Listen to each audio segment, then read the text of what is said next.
Gangity, gangity, gangity, gangity, gangity, gangity, gangity, gangity, gangity, gang, gang, gang, gang, gang, gang, gang, cancer gang. Yes.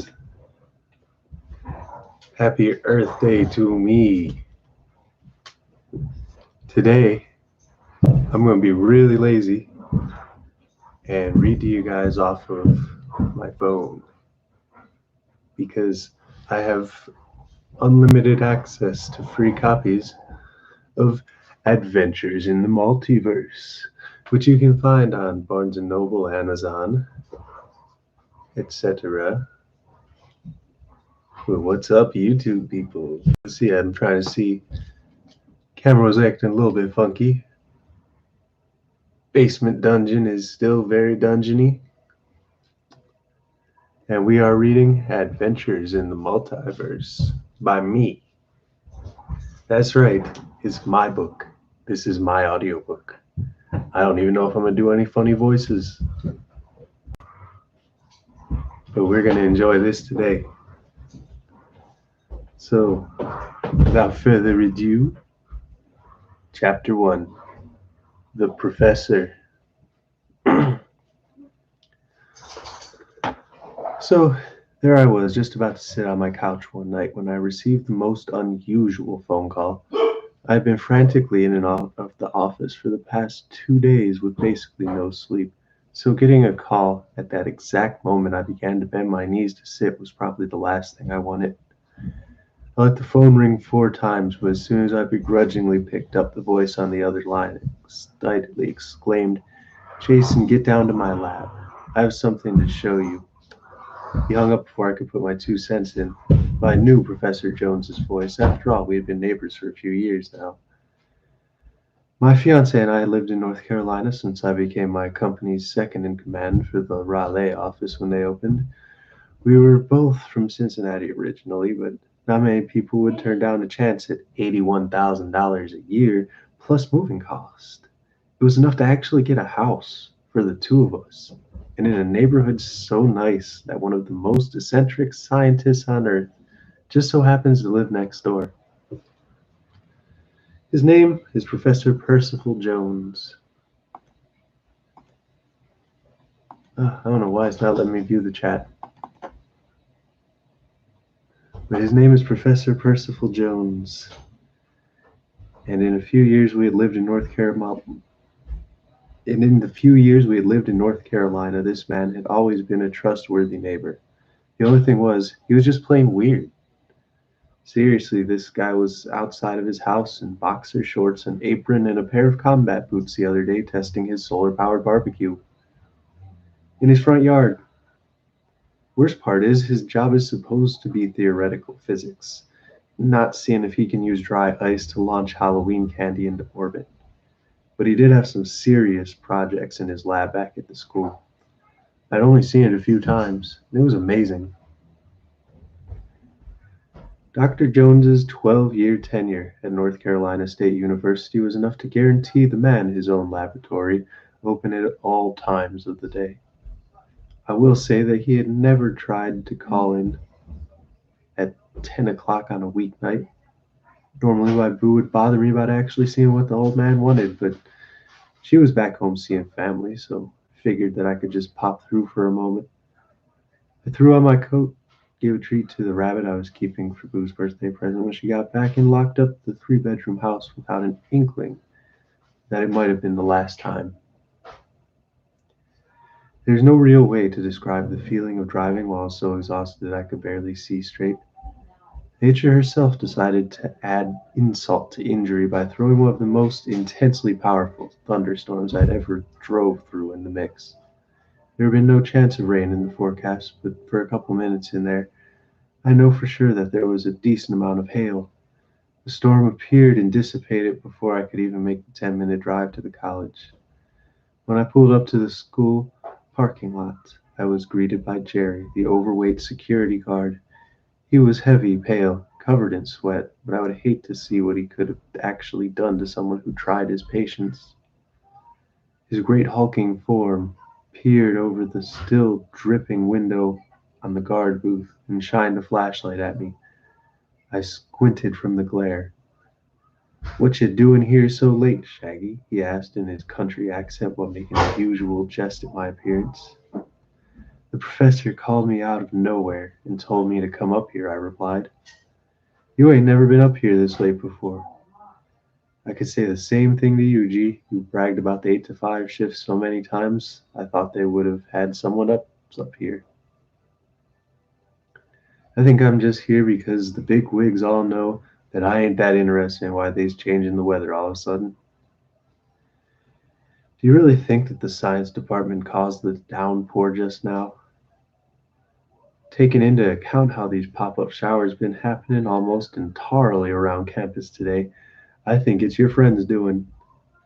He looked at me with an air of incredulity, as if I was supposed to have all of the answers.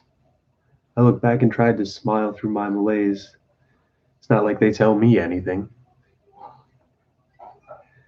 He scoffed. "I hope that tall bastard is at least giving you a couple dollars to be out here this late." I sighed loudly. He literally just told me to come by and hung up the phone. Jerry issued me a visitor's permit, with his usual cheeky grin scrunching up his already enormous cheeks. "See, unlike you and the professor doing God knows what down in that lab, I'm getting paid to be here. Price of bacon just went up, so I need the OT." I chuckled at the joke and wished the man a good night. As I walked to the basement of the science building, I felt something strange. There seemed to be an unnatural fog inside of the building that got thicker as I approached Dr. Jones's lab. I approached the door and felt all the hairs on my head and body stand on end, followed by the feeling of my phone as it suddenly delivered a strong shock to my leg. I frantically scrambled to get my phone out of my pocket, burning my hands a little bit in the process. It hit the ground and did not break, but for some reason different dates and times kept flashing across the screen, sometimes in different languages.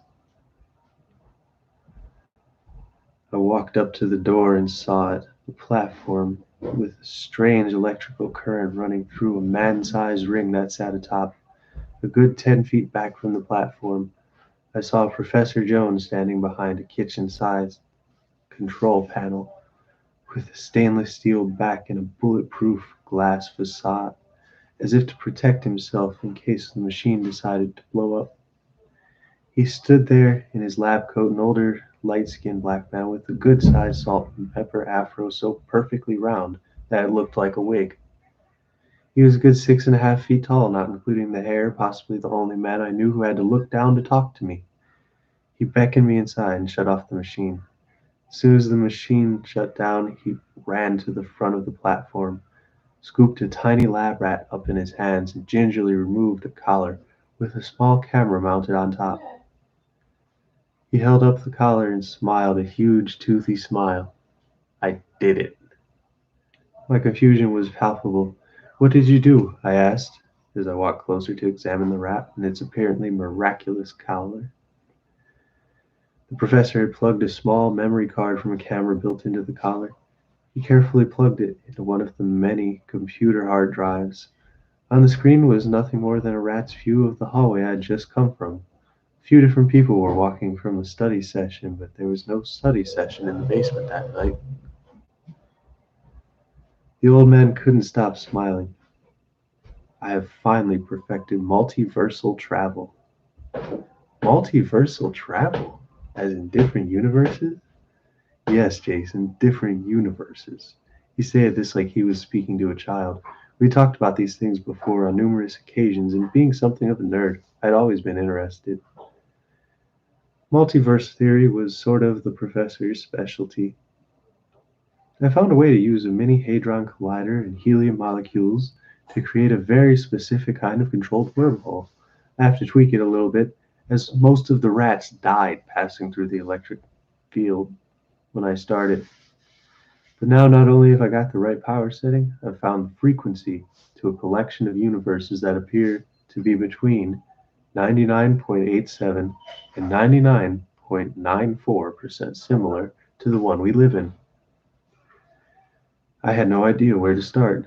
This kind of technology wasn't supposed to exist for another 100+ years, and yet here we were bringing a rat back from a portal to another universe. The professor was a brilliant man, but his talents could only take him so far, right? After a few moments of silence, I finally managed to ask, "How does any of this involve me?" "You don't understand," I tried desperately to drill the idea into his head. "I'm your friend because I cut your lawn and invite you to my barbecues. I'm not your colleague in this field. I know nothing of this technology. You said the rats died, and he interrupted me. You have the opportunity to make history. Imagine it, Jason James, first man to explore another universe." "I'm not even about to try to understand what made you think I was the person to do this. You were young, you were educated and healthy, and you can even write pretty decently." "But I don't even write anything scientific. My job is incident reports and client expense accounts. So you don't want $1 million?" He asked me with a sly grin on his mug. I was even more confused now than when we had started this conversation. How does $1 million factor into this? "Nobel Prize, kiddo." The smug grin never left his face as he spoke. "If you become the first man to set foot in another universe, you'll be entitled to half of the prize money. Think about it. $1.4 million split between us and the United States government. Plus, there's the prestige and glory we would get with it. Interviews, articles, parodies of you on TV. Think about getting paid to do nothing but speak at graduations." "But I don't even go to this school. Don't you have grad students you can boss around?" "It doesn't work like that," he explained. "If I use a grad student, I have to fill out a whole bunch of paperwork. All I have to do with you is get one signature to prove consent." "That can't be right." "It is." "But you still never said why me." He was staring into my eyes the entire time. I was so used to the professor's aloofness that I had never noticed how bright green his eyes were. It was strange. "I wanted you because you are a genuinely deserving person.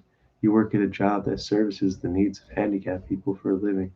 On top of all that, you are young and in good enough shape that the sudden trans-universal jolt won't stop your heart."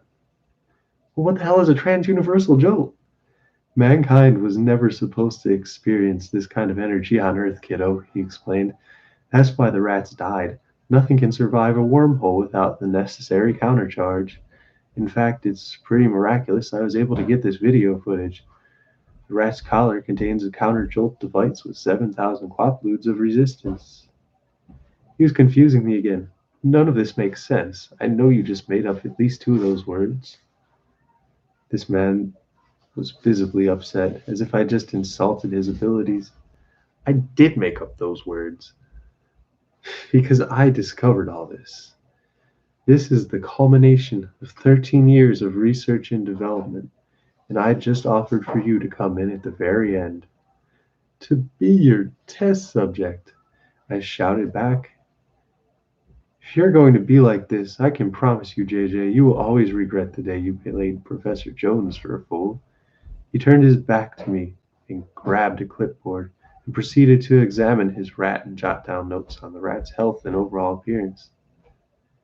It had taken more of the professor's time than he'd allotted for, but I finally and quite foolishly agreed to his demands. "You're sure this is safe?" I asked, trying to regain the eccentric man's favor. He slowly made his way over to me with his clipboard in hand, and then changed his place to quickly slide two devices on my wrist before I could protest. "These counter-jolt devices will allow you to pass through the wormhole without your heart stopping, but this device is of the utmost importance. If it gets damaged or the tethered feed gets cut, you're done for." "What do you mean by tether?" I tried to ask as he slid a black device roughly the size and girth of a cell phone charger on my right wrist cuff. He finally pointed it out to me. "This little black thing, with the touch-screen radar map here, will always guide you back to the relative location of the wormhole in the new universe.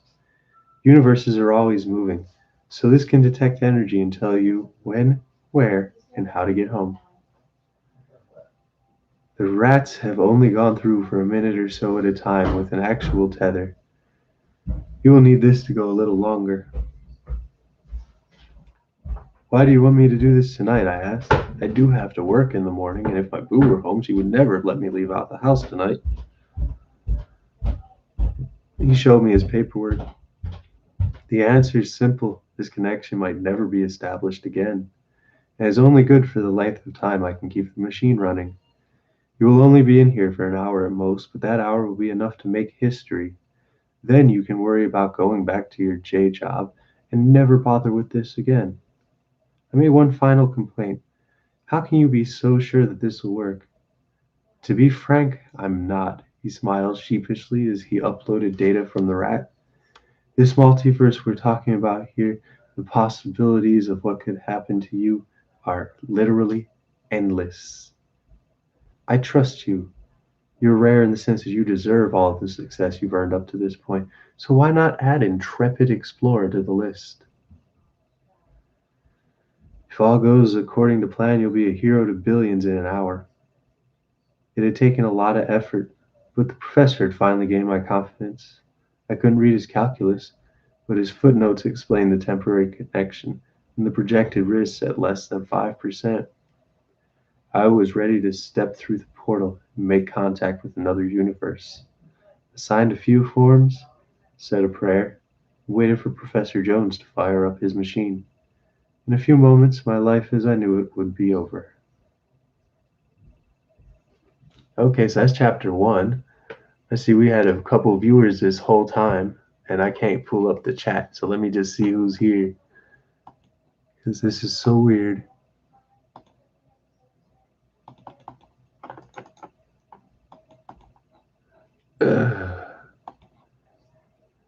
F for the chat being dead, I guess, because it's not going to let me pull up the chat. But I'll just go through and start shouting people out. Mad love to Against the World. Gee.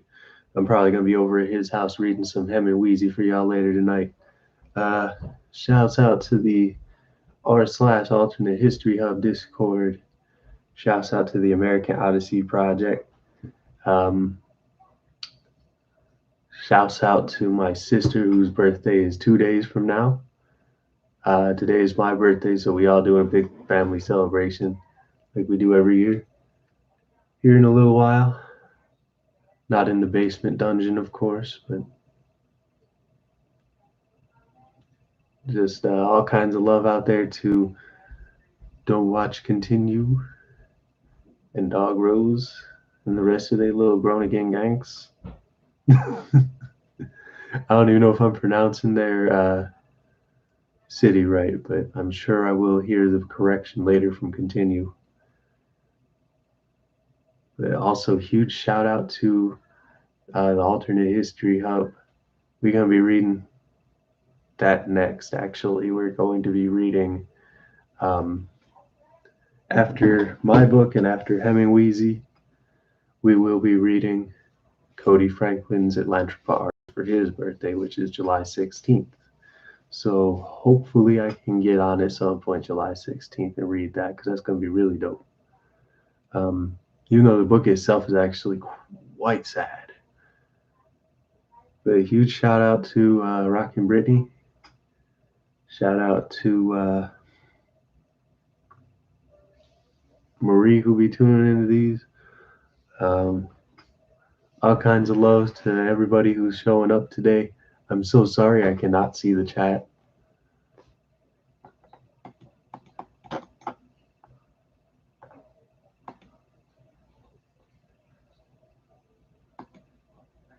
I'm afraid to reload the site.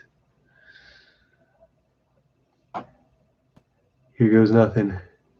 We're going to refresh.